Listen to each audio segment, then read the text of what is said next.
Bem-vindos a mais um episódio de Últimos Dias. Neste vídeo falaremos de um tema polêmico para alguns, que são as chamadas heranças espirituais ou maldições hereditárias. Alguns teólogos não têm abertura para o mundo espiritual. Eles não entendem e, por isso, negam a existência de heranças espirituais, também chamadas de maldições hereditárias. Mas de Gênesis a Apocalipse, encontramos heranças espirituais, e na Bíblia tem como resolver isso, pois foi Deus mesmo quem deu a solução no livro de Levítico 26:40, pois está escrito: se confessarem a sua iniquidade e a iniquidade de seus pais. Em Mateus 23, de 31 a 35, Jesus confronta os fariseus e sentencia: assim, contra vós mesmos, testificais que sois filhos dos que mataram os profetas. Enchei vós, pois, a medida de vossos pais. Serpentes, raça de víboras, como escapareis da condenação do inferno? Por isso, eis que eu vos envio profetas, sábios e escribas.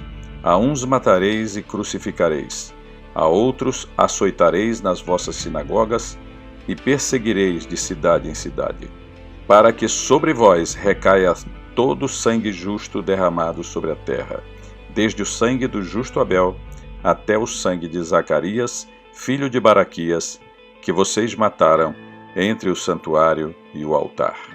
Sim, Jesus fala sobre o tema, pois revela no texto mencionado que aquela geração matava os profetas, enviados por Deus, assim como faziam os seus pais. O fundamento dessa verdade encontra-se nos 10 mandamentos, em Êxodo 20, em que Deus diz que é zeloso e que por isso ele visita a iniquidade dos pais nos filhos até a 3ª e 4ª geração daqueles que me aborrecem, disse o Senhor, e que faz misericórdia até 1000 gerações daqueles que o amam e guardam os seus mandamentos. 4 gerações anteriores é o tempo da herança espiritual que vai vir sobre todos. E por que isso acontece? Porque não houve confissão do pecado geracional. Ninguém confessou, e ninguém nunca renunciou a isso na sua vida e na sua família. É importante destacar que esse tema não se refere à salvação realizada por Jesus na cruz do Calvário, e que é individual, onde cada um deve ir a Jesus e se apropriar da salvação pela fé. A herança espiritual é consequência do pecado, mas do pecado dos pais, dos antepassados. E essa herança maldita deve ser cancelada. De que jeito? Pela confissão dos pecados não confessados pelos antepassados e renúncia dessa herança. E todos nós, como se sabe, somos herdeiros de nossos pais, de nossos antepassados, pois somos filhos, netos e bisnetos. E quer queiramos ou não, mesmo não tendo feito nada para isso, somos herdeiros tanto dos bens como das maldições, que são consequências dos pecados não confessados de nossos antepassados.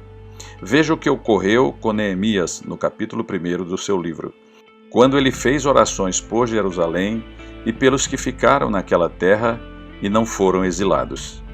Eles estavam em grande miséria e desprezo, foi o que disseram a ele. Nesse tempo, Neemias estava cativo na Pérsia, mas era o copeiro do rei Artaxerxes. Então ele esteve triste e chorou por alguns dias, e jejuando, confessa o seu pecado, o pecado de seus pais, o pecado dos sacerdotes e os pecados da nação toda nas gerações anteriores. Também Daniel, no capítulo 9, verso 16, carregou o peso de uma herança espiritual maldita que o levou ao cativeiro, não por causa de seus pecados, mas por causa do pecado de seus pais e das gerações anteriores. Daniel também fez a oração confessando o seu pecado, o pecado de seus pais e dos líderes religiosos e de seus governantes, pois deixaram o Senhor, não ouviram os seus profetas e serviram aos ídolos. E isso funciona na prática? Funciona, e funciona de uma maneira muito eficaz, pois pessoas saem de leitos de morte quando confessam seus pecados e o pecado de seus antepassados, e rompem e renunciam às heranças de maldições hereditárias no mundo espiritual.